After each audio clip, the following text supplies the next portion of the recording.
What are the procedure given in Efficiency and Discipline Rule 1975 for the determination of an appeal filed by aggrieved civil servant?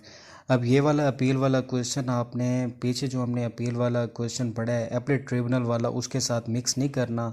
इसका तरीक़ेकार उसके तरीक़ेकार से ज़रा different है। इन questions को आप 2 से 3 दफ़ा सुनेंगे फिर ये जाके आपको क्लियर होंगे। एपलेट वाले ट्रिब्यूनल में जो अपील है वो डिफरेंट है और जो ये अपील है ये एक डिफरेंट अपील है जो कि एफिशिएंसी एंड डिसिप्लिन रूल 1975 के तहत है। वो 1974 के तहत 1973 के तहत है वो जो पीछे हम पढ़ के आए थे।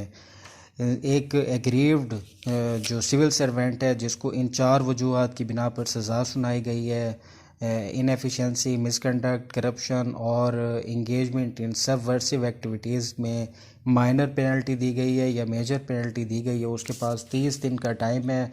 वो इस अथॉरिटी के ख़िलाफ़ 30 दिन के अंदर अंदर एक अपील कर सकता है।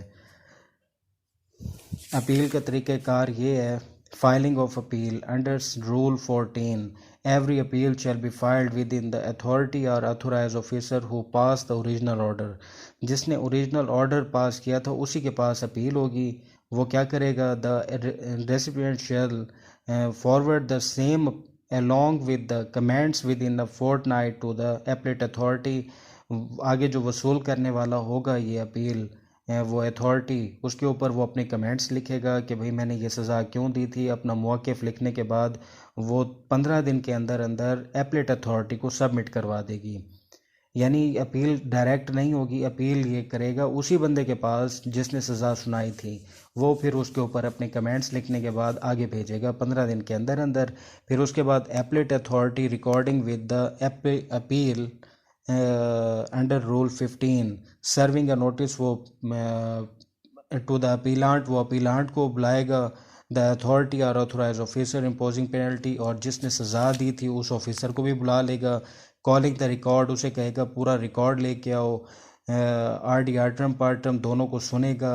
एंटरटेन एडिशनल एविडेंस, अगर वो समझता है कि एडिशनल एविडेंस लेना ज़रूरी है मज़ीद गवाहियाँ तो वो मज़ीद गवाहियाँ भी ले लेगा। Power of appellate authority, appellate authority के जो इख्तियारात हैं वो चाहे तो अपील को डिसमिस कर दे, चाहे तो सज़ा को तब्दील कर दे, नई सज़ा दे दे, सज़ा में मॉडिफिकेशन कर दे, इन्हांस कर दे, कमी कर दे, जो भी चाहे कर सकता है। Bar to write of appeal under rule 16 in cases where the original order has been passed by the government, no appeal shall lie against such an order। अगर ये ऑर्डर गवर्नमेंट ने पास किया है, अथॉरिटी ने पास नहीं किया तो फिर अपील नहीं हो सकेगी। यानी गवर्नमेंट अगर सज़ा देगी तो फिर अपील नहीं हो सकेगी। अथॉरिटी ने सज़ा दी है तो फिर एपलेट अथॉरिटी को अपील की जा सकती है। Review a review petition may be filed to the government where there is bar to the right of appeal. अगर अपील नहीं हो सकती तो फिर गवर्नमेंट को ये एक रिव्यू की दरख्वास्त दे देंगे कि नज़रसानी की जाए। एक अथॉरिटी ने फ़ैसला किया है, अब इसके ऊपर हम अपील नहीं कर सकते, तो फिर गवर्नमेंट इसको इसकी रिवीजन पिटीशन सुन लेगी। यानी वो भी अपील की तरह ही होगी एक शक्ल।